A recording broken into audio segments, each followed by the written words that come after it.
Welcome back everyone. This is a brief update on news from the oil market. Oil prices maintained a sideways movement, remaining under pressure.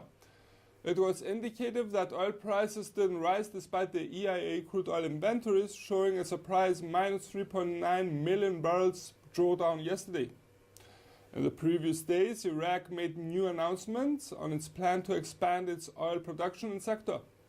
Iraq's oil minister said his country is close to sign an initial deal with ExxonMobil and PetroChina shortly, as the contract is under investigation, but the tone remains rather positive.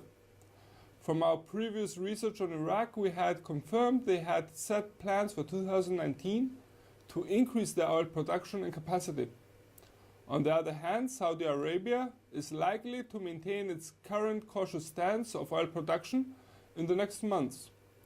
Yet various reports claim that Saudi Arabia may be having further requests for oil to counter the loss of Iranian oil. The Saudis could be monitoring the production activities of its major competitors and from there form an opinion.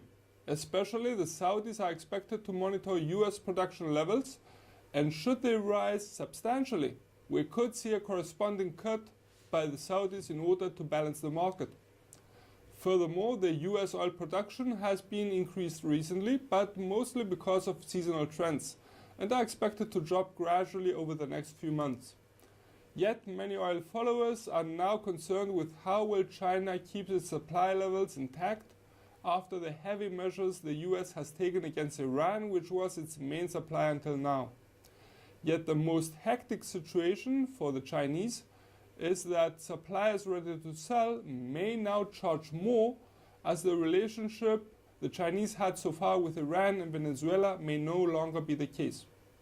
As a conclusion, we would like to make a small reference to the upcoming OPEC June meeting, which is much anticipated by oil traders to make valuable decisions.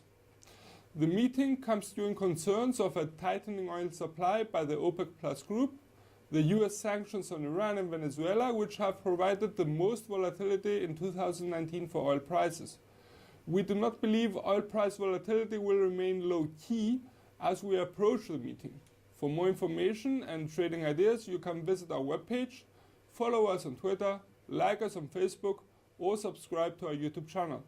This is Peter Josef, Senior Analyst at IronFX, wishing you solid trading.